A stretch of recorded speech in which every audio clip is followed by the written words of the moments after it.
6 days of JoJo's All-Star Battle R. That's how long the demo lasted, and that was long enough to cause some outrage, some drama, and some really good matches along the way. There's at least one thing that I can say with certainty: Bandai Namco is listening to feedback. Whether that feedback will result in actual change or not, that's up to them and CyberConnect too. But today, I want to add my 2 cents to the conversation. As someone who started an anime games channel with the goal of making anime games better for anyone who plays them, this is a crucial time for feedback. And the reason why we bother at all is because this is a really good fighting game. It's fun, it is only one mechanic away from being great, and I love most of the changes they have made to the systems. But in typical CyberConnect 2 fashion, they dropped the ball really hard when it comes to online netcode. So I'm gonna take you through the demo, highlighting the good, the bad, providing some feedback on what was done well and what needs changing before the release date in September. Starting with the good, I think the game looks great. It's an almost 10-year-old game being remastered, and it still looks awesome. The character models, the super animations, it has this very distinct style, and it fits JoJo very well. I don't think the game looks 10 years old at all. The upscale textures, the 60 FPS, everything works great to give the game its own vibe. And on that front, this is going to be a very successful remaster. I love that rotate cancels are gone. There's a portion of the community that isn't very happy about it, but that was always going to happen. It happens with the best fighting games of all time. When there's a new Street Fighter or new Mortal Kombat, there's always a portion of the player base that resists change. They hate the new stuff and are upset that they can't do the old stuff anymore. I personally just see this as them getting rid of a bug, patching a game now that they're finally able to do it. And I don't think combos were nerfed by the end of the beta. That was indeed the first impression, but the more we play, the more combos we discovered, and the damage can be pretty high, especially with the use of assists. And thanks to rotate cancels being gone, tons of new routes are being discovered, because for the first time, the solution isn't as simple as just rotate cancel. The result is more player creativity, more flexibility in building combo routes, and that just makes the game better in my opinion. Also very good is the dash jump. Turns out, the game was never supposed to get air dashes. It seems like that was a translation error. Jump dash is not referring to air dashing, but instead to dashing on the ground and then jumping, which is gonna change the trajectory of the jump. It's lower to the ground, travels more horizontally, and I guess the confusion has to do with fighting game terminology, because usually we call this a dash jump and not a jump dash. It's a small thing, it caused this big misunderstanding, but now that we know what they meant, it's totally fine. And it's a great addition to the game. It's another tool for neutral, for Okizeme, and very useful for some combos as well. And the last point of positive feedback that I have are the assist mechanics, or at least some of the assist mechanics. Having different cooldowns depending on how you use your assist introduces a strategic layer to the game that wasn't there before. It opens the door to character synergy, making this remaster feel more and more like a different game from the original. And while some old school fans might not like that, I think others appreciate all the fresh tech that comes with it. New pressure options, new combo routes, it enables a lot of new stuff that wasn't possible, and I love it. That being said,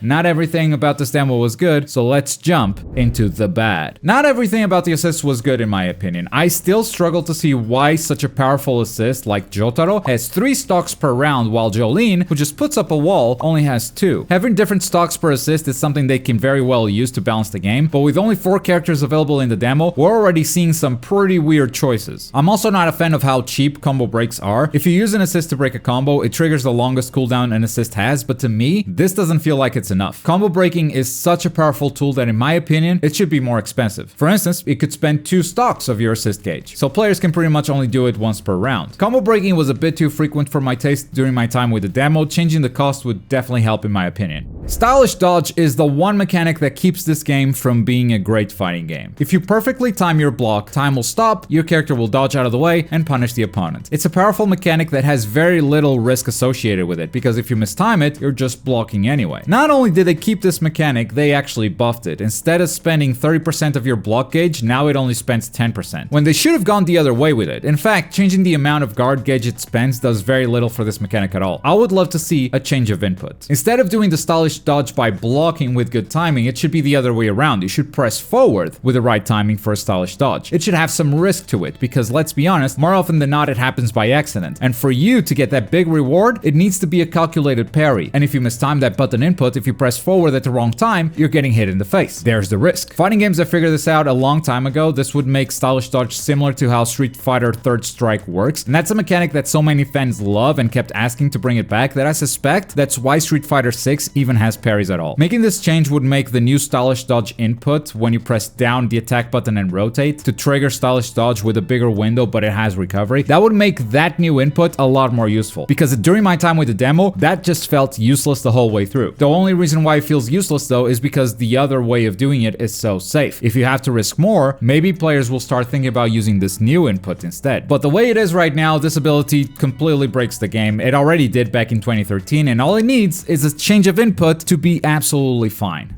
By far the worst thing of this game, according to the demo we played, is the online netcode. It's delay based, and for very short distances it actually works great, better than any other CC2 netcode honestly. But once you start putting some distance between the players, you start to feel the base delay getting bigger and bigger. Even when it's not that big of a distance, the delay is bigger in this game than in most other fighting games, which just shows that it's a bad netcode at its core. But then the issues get worse and worse, even among players with a wired connection. You'll see stutters here and there, or worse, desyncs. I got so many desyncs during my time with the game, and I didn't notice them at first. I just thought players were bad or they were rage quitting. But what happens when you desync is one of the players will finish their match and the other one will lose connection once that happens. So it looks like a rage quit, but it was actually a desync that happened at some point during the match. And these desyncs didn't just happen when I was testing the limits of the netcode. They happened so frequently when I was playing people in the UK. A Portugal to UK connection should not desync on a regular basis. I have never seen anything as bad as that in any video game. And look, desyncs happen in fighting games, but very few try to disguise it as if nothing happened. Usually, the match desyncs and the room crashes. That's it. But the fact that the game tries to keep going even after a desync is somehow even more infuriating. It's like they're disguising their bad netcode. Now, I do want to address a certain viral tweet that's been circulating since day one. The netcode is not this bad. I did experience something like this once, and that was when I was playing someone from the West Coast. Portugal to United States West Coast. That's a crazy distance, and that's when this did happen. In matchmaking, I did get a few terrible cases of delay and stutters, but who's to say these players are not on Wi-Fi? Whatever is happening in this Twitter clip, it doesn't matter if the game was delay based or rollback, you'd still have a bad experience. The netcode isn't all there is to blame there. And I hate that you guys made me defend this netcode when it is actually terrible, but this is a big exaggeration of how bad it actually is.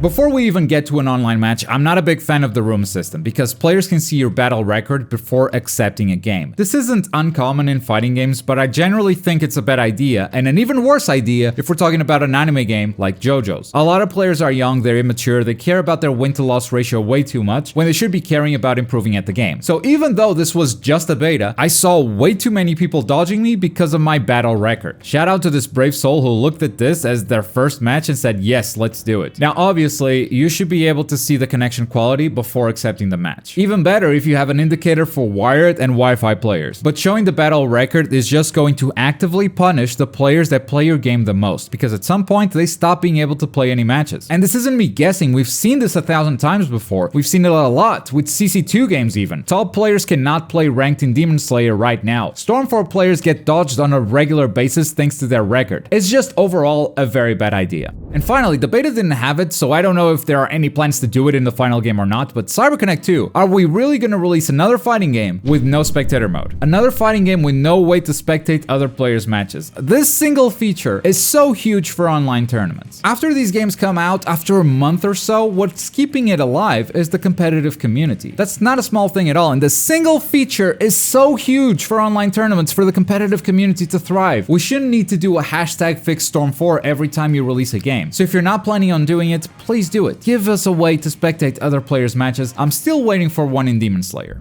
Anyway, that's gonna do it for today. This is my feedback for JoJo All-Star Battle R. I really think this is a good fighting game. It's fun to play. You fix the stylish dodge, and this will be super hyped to watch offline tournaments for. And if you want to get this game to play with your friends locally, this seems like a great purchase. Obviously, wait for the release. We'll have a final review once the game comes out, but so far, it really looks great. But if you're gonna have to go online to do it, the whole game is ruined. Again. And given how long this has lasted, how many times we've complained about the online in CC2 games, only to see little to no improvement, I guess this is just another day at the CC2 office. But that's my feedback. Do you have anything to add? I know for sure Bandai is watching my stuff, so maybe they'll have a look through the comment section as well. If you've got anything, leave it down there. And as always, thank you very much for watching. My name's Globku, and I'll see you next time.